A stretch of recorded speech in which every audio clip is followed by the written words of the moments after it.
When you're done setting up your site with the wizard, you can click here at the bottom to exit wizard mode. You're now in what we're calling easy mode. The next steps to filling out and getting your site started would be to look at the posts and the pages on the site and figure out what you want the content of your site to be. If you click on My Posts, you'll see there's a sample post in there. You can start editing that, or you can just move it to the trash and start from scratch. You can do the same with pages. You can see we set up some sample pages, and you can click into each one of these to see what we did to set those up, especially the portfolio section and the contact page. You may want to look at how those work. You can see the contact form works by putting a code in there. You can see the gallery pages work the same way. So you may want to leave these sample pages to see how we set up our sample site and how the site is working now. Some of these are just simple text pages like the About page. But you can see examples of things like the optional page content and how the featured image works. And again, if you click into My Pages, you'll see your list of pages, and you can delete those or do what you want with them.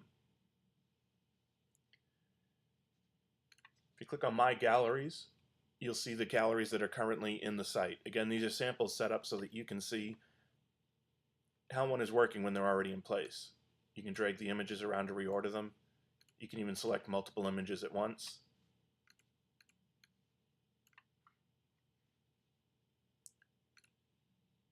And start a new gallery, you click on New Gallery. To do your first post, just click on New Post, give it a title. And then the content of the post goes here. And when you're ready to publish, you can hit Publish over here on the right. You might also want to look at your contact form. Just click on Contact Forms in the menu. You can see that there's already a form set up, and this is working as just a basic form that takes someone's name, email, a subject, and a message, and then that'll get emailed to you using this. You just want to come down here and check that this is your correct email address. If you do have to change that email address, just make sure you come up here and hit Save afterwards. The other thing to check is that this field, this code, needs to be copied into the contact page. So we're going to copy that, look at the pages, and make sure that's the correct form in there. What happens is WordPress interprets that code and builds a form out of it. And this is the contact form that people will use to contact you. All you have to do is make sure your email address is correct and that that code was copied into a page. Our sites will connect with several other photography vendors, including SmugMug, Pictage, ShootQ, Album Exposure. To do any of that, you want to come down to Photographer Connections in the menu. The first step is to enable any one of these that you might use. If you're not using any of those, there's no need to enable these plugins. You can see we've already enabled SmugMug.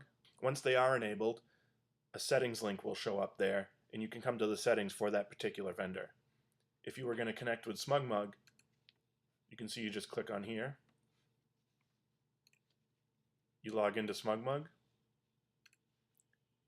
and when you come back and refresh here, it'll give you the message you're authorized with SmugMug. If you want more information on using any of these things, scroll down through here. You can find our support section. You'll see we have video tutorials on using every part of the site. Scroll down a little further and you'll find some just general WordPress tutorial videos using the dashboard, using the post editor. So that's why I'm not going to spend too much time on how to edit your first post or anything. There's a lot of great videos in here already that show all of that.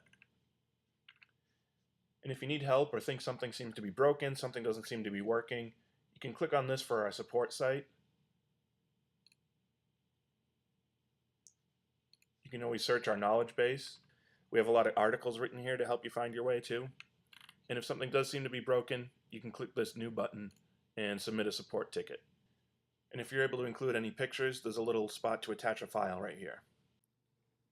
Finally, the last step you want to do when your site is all ready is look at the blog account page, and this is where you can choose your subscription plan. You can see the different pricing options.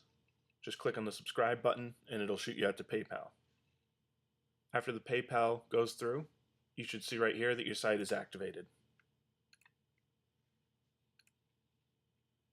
And that's it. Your blog site is ready to go.